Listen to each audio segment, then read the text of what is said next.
Welcome to Holistic Human Performance Podcast. My name is Gena, where we talk all things holistic health, wellness, spirituality, fitness, meditation, energetics, and so much more to help you become the healthiest version of yourself. Let's dive in. This is not medical advice. This is simply to help you on your journey through health, fitness, and wellness. I hope this helps. You can complement this with anything that you are doing currently in your life. Enjoy.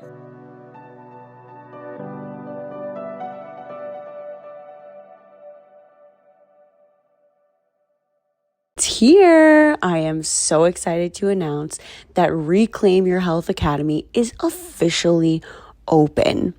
I will be your guide every step of the way for 8 weeks, transforming your health and your life on every single level: mental, physical, emotional, spiritual, and energetic. We are changing your entire lifestyle with a holistic approach, and I will be your guide. I'm so honored, and I hope to see you there. And I'm giving you a special early bird discount. Use code RECLAIMHEALTH at checkout. I'll leave the link in the show notes. We start January 8th, 2024. See you there.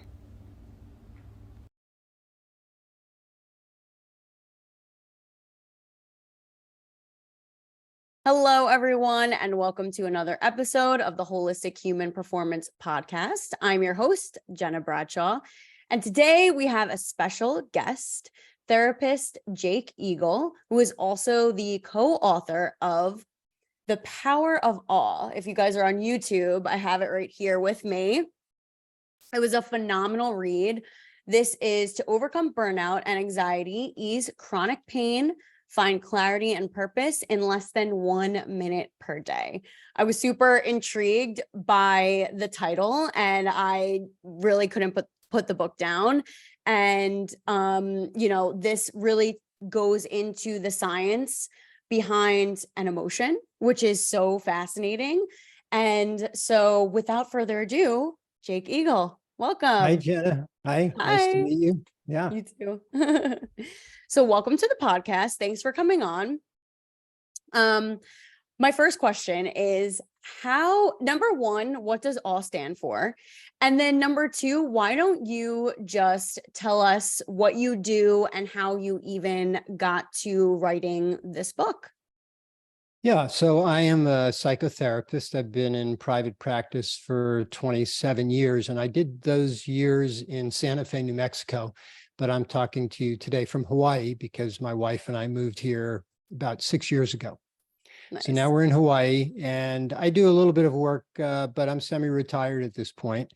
And my wife and I also put on retreats for couples and individuals. We've been doing that for about 20 years. And in 2019, after we moved, I started working with people via Zoom because I was no longer on the mainland. And I did a training via Zoom where I asked people who were participating to meditate about 10 minutes a day. And I was surprised how many people were not willing to do that. They said they just didn't have the time. And so I ended up asking people to do a very brief meditation, maybe 30 seconds to a minute, excuse me. And at the time, I referred to it as a micro meditation.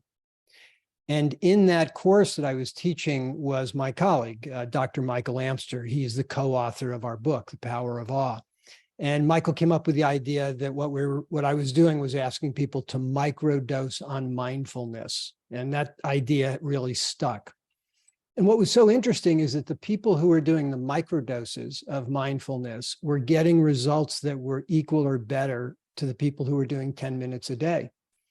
And so Michael, who also is a mindfulness instructor, and I teamed up, and we worked with my wife, Hannah. We all got together trying to understand why were these brief meditations, brief mindfulness experiences so effective. And what we started to understand is that people were accessing the emotion of awe. And awe is a very unique emotion in many ways, and you and I will talk more about that. But it takes us to a higher level of consciousness, and it takes us to a place where we really don't have access to words, which is part of why it's hard to talk about. But it's also why it's so powerful, because when we access awe, the internal dialogue we have goes away and we enter a state of timelessness. And I suspect most of your listeners can just imagine how pleasant and delightful and refreshing it is to be in a state where we're not thinking about what we have to do. We're not hearing our own thoughts. We're just simply being present. And that's what happens when we enter awe. So we realized this was what people were experiencing, but we didn't really know a lot about the research on the emotion of awe. And we started to look into it, and we ended up finding our way to Dacher Keltner. Dacher is the lead researcher in the world on the emotion of awe, and he's based out of UC Berkeley, the Greater Good Science Center. So Michael went to him, told him about what we had been doing, and we ended up doing some pilot projects, and these pilot projects demonstrated again that we were getting really great results: decreases in depression, anxiety, loneliness, improvement in overall well-being and mindfulness. So Dacher suggested we do a large-scale study, which we did in cooperation with the Greater Good Science Center. And when we did it was right after the pandemic started. So we decided to try to be helpful. We would work with frontline healthcare workers. So we had 200 frontline healthcare workers who were just incredibly stressed at that time. And then we had 300 patients that were in the study, two different cohorts. And the graduate students we worked with did all of the analysis of our results, and they were really impressive. We saw statistically significant decreases, as I said, in depression, anxiety, loneliness, burnout, and improvements in well-being. That ended up getting the attention of big publishers, and they asked us if we would write a book on this, which we never planned to do. We ended up writing the book, and that took a year, a little bit more than a year. And then the book came out in January of 2023. And since then, we've been doing a lot of shows talking about the powerful emotion of awe. We have also just completed a study at UC Davis where we worked with people that were struggling with long COVID, because these are people who are just exhausted. And the idea, asking them to sit and meditate for 10 or 20 or 30 minutes is not realistic for many of them. And so we wanted to find out what would happen if they could do a brief mindfulness practice that only took 20 or 30 seconds and do that 2, 3, 4, 5 times a day.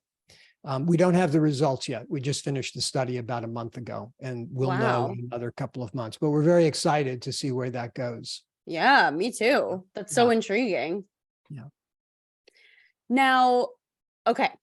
This is just so fascinating, because it's like this feeling that people experience, but they don't know how to verbalize it. And so the fact that you were able to do research on this and then write a book about it is very impressive. And so why don't you talk about what awe actually means, because you break this down in the book and what it stands for, and then we'll go from there. Okay. So I think all of your listeners are familiar with a time where you have an emotional experience where you're in the presence of something. It could be a person, it could be standing at the edge of the Grand Canyon, it could be standing at the base of a redwood tree, it could be the birth of a child. But you're having an emotional experience, being in the presence of something that transcends your normal experience of being in the world. It's as if you're transported. You go someplace, you may get chills up your spine, or you may have this sense of relief or release. That's a moment of awe. That's the positive emotion of awe. And it is typically, it's been studied for the last 20 years, but every study, I believe this is accurate, every study except for ours, they were using extraordinary sources to stimulate awe. For example, virtual reality, or they were taking people to the edge of the Grand Canyon, things like that. What we did is we developed a methodology And we stumbled upon this, and we didn't really know what we were doing. We developed a methodology where we're asking people to find awe in the ordinary. So everybody listening can find awe right now if you just look around and you either find something in your environment that's beautiful or something that's deeply meaningful to you, maybe because someone gave it to you and you love that person who gave it to you, or maybe you appreciate the way it was made, the craftsmanship. And it may not be a physical object. It may be a memory. You may have a memory of being with someone or a pet that you have that evokes this emotion of awe. And then we also can access awe when we connect with other beings. One of the most delightful parts of this for me is that when I hug my wife, it's a moment of awe, because we take an extra 5 or 10 seconds to really allow ourselves to connect. And it then becomes a moment of awe, as opposed to a sort of mindless autopilot routine, which is so often what happens when we live with somebody for a long time and we hug them and then we go off and we do whatever we're doing. So awe is an emotion that helps us wake up to the beauty that's around us. And that's part of why it's such a easy thing to practice, because the reward is immediate. That's awesome. And as I was reading the book too, I was like, oh, I've experienced this before. And I kind of also thought of it as gratitude, but I was like, no, this is a much greater feeling that every single human being has access to. It's just a matter of finding it. Every human being has access to it. And what's fascinating is we have access to it even when we're struggling. In other words, there's a passage in our book that is a quote from Viktor Frankl, who was in the concentration camps during World War II. And he writes beautifully about being in this horrendous situation and yet being able to access the emotion of awe, and how significant that was in terms of being able to survive. We had people in our study who were patients dealing with serious cancer diagnoses, and they were able to access awe and find relief. And when people access the emotion of awe, it does something at a physiological level that reduces inflammation in our body. This is not our research, by the way. This was done in 2015, and it was written up, I believe, in the journal Emotion. And they talk about how the emotion of awe, singularly, it's the one emotion that can reduce our levels of inflammation, which of course is at the root of all disease. Right. And so it's a very significant thing that we can do for ourselves to reset our nervous system multiple times every day. Yeah, I mean, this is key information that I feel a lot of people don't even know how to access. So let's talk about that. How do people access this emotion that we have embedded in us? Yeah, so this is really what we came up with that's so novel and unique, which is we took the word awe and we created an acronym, A.W.E, and that is the awe method. And the way it works, and it's okay if your listeners want to practice this, although if you're driving a car, it's probably not ideal. You can do it, but yeah, I wouldn't do it that way the first time. So the basic idea, I'll just walk through it and then I'll take your listeners through it. So beautiful. The A stands for attention. And what you're going to do is you're going to place your attention on something that you appreciate, value, or find to be amazing. So you might just be looking around or thinking about what would be something that you'd like to place your attention on. And then I'm going to have you do a normal breathing cycle. And after you've inhaled, you'll just hold your breath for a moment or two. And that's the W, where you wait. And the wait is this pause where you accentuate what it is you're focused on. And what's happening physiologically when you do that is you're quieting something called the default mode network. So your internal dialogue will decrease during this couple of moments of waiting. And then the E, A-W-E, the E stands for exhale and expand. And then you'll have an exhalation that's just a little bit longer than normal. And when you do that, you activate the vagus nerve. That's what happens when you have a deep exhalation. And when you activate the vagus nerve, whatever emotions or sensations, actually sensations you have in your body, they'll be amplified. And because we started with something that we're finding amazing and valuable, something we appreciate, the sensations in our body will be positive ones. And so they'll be amplified. So those are the 3 steps, and I'll actually take you through it or take the listeners through it. The whole thing can be done in basically 1 or 2 breath cycles. So just start, all of us, by finding something. I'm actually looking at the screen and I'm seeing a beautiful, hard to describe, but it's this partial globe behind Gena that has balls in it that are lit up. It's really cool. The pink Himalayan salt lamp. Oh, is that what that is? It's really Yeah. cool. Thank you. Yeah. So I'm going to focus on that. Everybody will pick something to focus on. You can do it with your eyes open. Or though, if it helps because you're thinking of an image that's not in your environment, you can do it with your eyes closed. But the idea is go ahead and just normal breathing. Go ahead and focus on something. Place your attention on something you value, appreciate, or find amazing. My dog, Allow yourself Layla. to take that in. Take that in. When you inhale, just take a moment where you wait and you sort of accentuate the attention you're placing. Just wait. And then a longer than normal exhalation. A little bit longer than normal exhalation. Now that would be a cycle that's pretty much matching our breath cycle. Some people are breathing slower or faster, but the idea is that within 1 or 2 breaths, 10 to 20, 30 seconds at the most, you'd go through a complete cycle.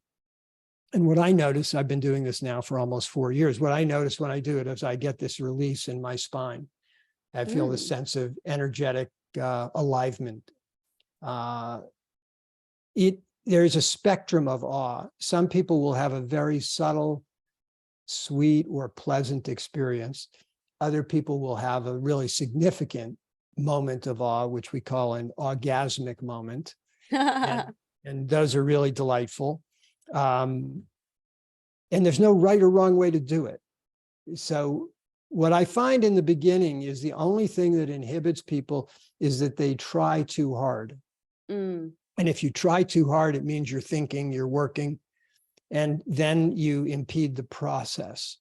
I also want to mention something else because Gena said it reminded you a little bit of gratitude, but it's sort of more than that. And I agree with you completely. A gratitude practice occurs when we are thinking about things that we're grateful for, which is incredibly constructive.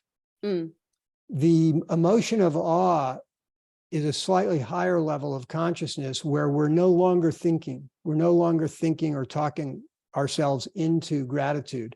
We have simply transported ourselves into this place. As I said, there really aren't words to describe it. Yeah. Right. And so it's a quieter place than gratitude. It gives me like full body chills, honestly, Oh, when nice. when I go through it. And honestly, like even if I'm walking by and I see like a beautiful flower, it immediately puts me, and being in nature, which you do mention a lot in the book, it puts me in this state of just complete awe where I'm like, Mother Nature is so beautiful. Yeah. Now, have you done a lot of work that has helped you get in touch with your own energy? Are you particularly 100%. Yeah. So I think that's why you're having the experience where you have the full body sensation, the chills, or the stimulation. You read my mind because I was going to ask you, do you notice in certain people who are able to access this on a higher level versus other people who are struggling a little bit in the beginning? I think that people who have done a fair amount of body work and have a sensitivity to the energy in their own body and their surroundings, they seem to have a quicker access to this full body sensation that you described, where you have the chills through your body. And it's something that some people aren't familiar with, but awe can be a way to begin to have that experience. So again, there's a spectrum. It's very important when people do this, they not evaluate their experience. It's not good or bad. It's not right or wrong.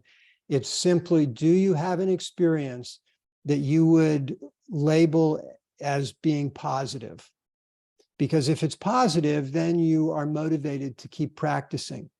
And that's, of course, the key. There's so many practices that people start and then they don't continue. And part of the reason is they don't get an immediate reward. But with the awe method, people generally have an immediate reward and they go, that felt really nice. I'd like to do that a few times a day. Yes, it's true. And then after a while, what happens, and I think this may be what's happened for you when you're walking in nature, actually these moments arise spontaneously. It's not like you have to think, I'm going to have an awe moment. Instead, you just notice yourself having an awe moment. Which is beautiful. Yeah. That's the best. Yeah. Yeah. Now, just out of curiosity, because this is exactly where my mind went, I'm very much into the human energy system. And so off the top of my head, I can kind of like see it in my mind, but the energetic scale of emotions, is awe on there? I don't know. I'm curious. I don't know. What I do know is that when the studies have been done looking at the positive emotions, awe is unique in two ways. It's the one emotion, as I said, that they've identified that can reduce levels of inflammation. And the other unique thing about it, which makes me think it is high on the energetic level, the other unique thing is that it can coexist with other emotions. So, for example, you can't be happy and unhappy at the same time, but you can be unhappy and experience awe. You can be anxious and experience awe. You can be in mourning and experience awe. So it's what I call a meta emotion, an emotion that is beyond other emotions. That makes a lot of sense. Now, I kind of want to go into the science of healing because I love it. So let's talk about that because, I mean, obviously inflammation is the root of all disease. So let's take a little bit of a dive into the science of healing because it's really fascinating. Yeah, it is absolutely fascinating. And Michael and I have been part of a group with, I write a little bit about this in part of the book. We talk about it. It's a group of doctors and academics who are very accomplished and they're very concerned that our healthcare system is not contributing to health. Right. It's not up to par. Right. And the primary reason from their point of view, and these guys are men and women in this group are just brilliant and very committed to trying to find better ways to help people who are struggling physically or mentally. And what they've determined is that the key to lasting healing is people need to feel safe. And when we talk about people feeling safe and we relate that to our physiology, it's about accessing the parasympathetic part of our nervous system. Your listeners probably are familiar. The parasympathetic is the state of relaxing, digesting, resting, and repair. And the sympathetic is the fight, flight. Now, what happens in our system is that we produce cytokines. These are these small proteins that are essentially a signaling system communicating throughout our body. And I'm going to oversimplify it, but essentially we have threat cytokines, which activate the sympathetic nervous system. And that's the fight, flight state of anxiety, state of arousal, state of inflammation. That's where inflammation occurs. And then we have safety cytokines. So when we are experiencing safety, we produce a different kind of signal throughout our body that's encouraging us to relax, which encourages lower inflammation, which encourages healing. It turns out that awe is inducing this kind of state of safety, which is why we think we're getting such significant results. There are other ways of doing this. I mean, meditation does this. Practices like Qigong and Tai Chi can do this. The difference is that we're inducing this state in 30 seconds and doing it multiple times throughout the day. And that is really the breakthrough in terms of our work. When we worked with healthcare professionals during the pandemic, these are people who were incredibly stressed out. They didn't have 10 minutes to meditate. They didn't have 20 minutes to do a Tai Chi practice. But they could, between patients, they could take 30 seconds and access a moment of awe. And kind of as a tangent, when I work with people, I use this proactively. In other words, somebody will come in to see me and they're in a state of distress talking about something that's upsetting. And before I delve into that conversation, I'll stop them and ask them to access a moment of awe. I do that for two reasons. One is I want to demonstrate how quickly we can shift our nervous system, that we are empowered to change our nervous system by changing the way we think, by changing our internal dialogue, by changing our physiology. So we can do that with breath work. We can do that in many ways, but we can do it in 10 seconds, 15 seconds by accessing awe. So I have them access awe, and then I go back to whatever it is that they were talking about. And now they have a different perspective. And this is probably my most favorite tip for your listeners, is if you have a partner and you have a conversation you need to have that you're anxious about, take a moment to access awe before you have the conversation. Because what it does is it shifts the entire tone of the conversation. You're changing your level of consciousness.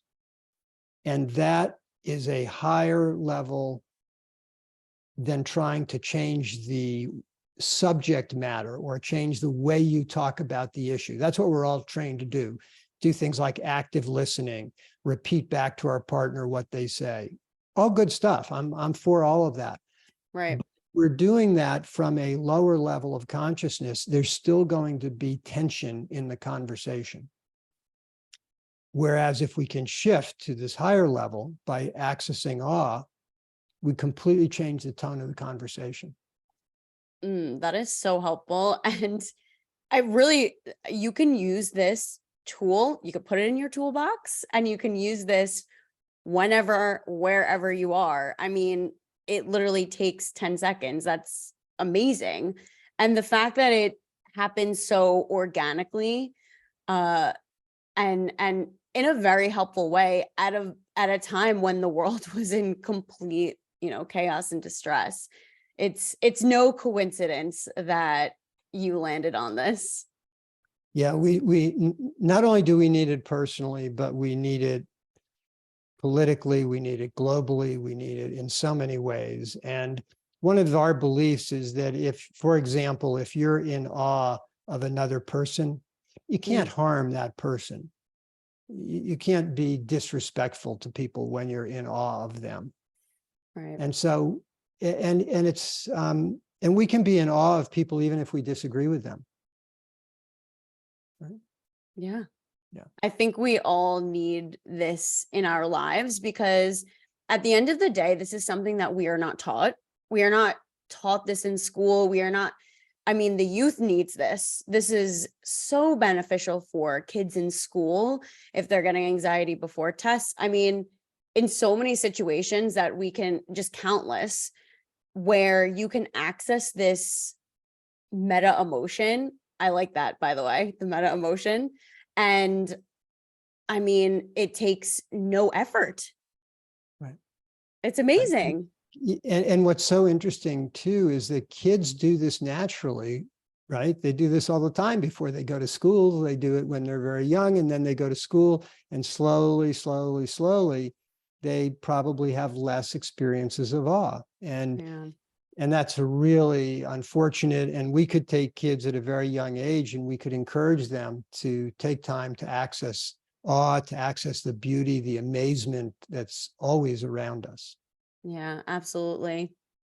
This was phenomenal. Thank you so much for sharing your insight, your wisdom, your experience. And I highly recommend anyone who hasn't read The Power of Awe. I got it here. If you guys are watching on YouTube, check it out. It is phenomenal, and it really breaks down the science behind it as well. So you are not only able to integrate, but you're also able to educate yourself. So thank you so much. Yeah, I also want to mention that at the end of the book, the last section, we include 30 practices for people who want to learn about this. So there are some practices that are very simple. They just take a few moments. And then the practices get slightly more extended. So you can have a moment of awe that lasts 10, 20 seconds, but you can also have a moment of awe that lasts a minute or two.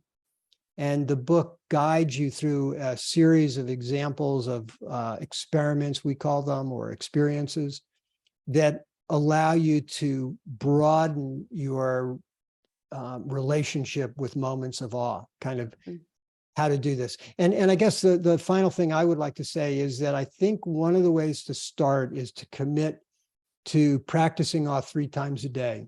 And I recommend doing it shortly after we get up in the morning, because it kind of sets our tone, sets the tone for the day. And then midday, I typically will do this at lunch, go outside, have a moment of awe. And then I always do it before I go to bed. Before I go to bed, I'm out here in Hawaii, I go outside, I stand under the stars and have a moment of awe. And I think it really, it's really improved my ability to sleep and feel more rested. So I encourage people to try that as sort of a starting place. Love that. And that's extremely practical. Like, we can do that. Yeah, the whole thing is really practical. We've offered something, put something together that really is easy to do. There's no known negative side effects, and it's free. So I encourage people to try it. And in addition to the exercises in our book, we also have some on our website that people will find. Awesome. It's another place. Yeah. So as we sign off, are there any words of wisdom you would like to leave the listeners? Well, I think that what's happening in our culture is we're all becoming fixated on what I call the foreground. It's what's right in front of us, watching the news, hearing about so many challenges and problems in the world. And I think we're forgetting the background. The background is this miracle of being alive. The background includes all the people who love us and the people we love. The background includes our capacity to be creative. And I just encourage people to take the time to reconnect with the background of life. It's there all the time. And I think we're distracting ourselves and forgetting about it. And I encourage people to reconnect with that, which is so special. I love that. I have full body chills. Thank you. So where can people find you? Yeah, so we have a website. It is thepowerofawe.com. And if people have questions or they want to connect with me or Michael, if you send an email to info@thepowerofawe.com, we will respond to you personally. We'll get back to you within a few days. We also have a newsletter we put out, I think, once a month or something like that, if people are interested in learning more about this. And I believe in the fall or the new year, we haven't set on a date, we're going to be offering a short online course where we do 1 hour a week for 4 weeks. Amazing. You heard it, guys. Take a look at it. I highly encourage you to read The Power of Awe. It is absolutely phenomenal. And you can get this book anywhere, or is it solely on Amazon? No, it's anywhere. It's all over. Yeah. Awesome. It's going to be in China and Russia, and it's being translated into Arabic now. So wow. yeah, Congratulations. it seems to be a hot topic. hot topic that Yeah. people need. So Yes, right, right. Yeah. thank you so much for coming on. It was such a pleasure chatting with you. Likewise, I really enjoyed it. Nice to meet you, Gena. You too. Guys, if you like this episode, like, share, subscribe, and I will see you in the next one. Bye.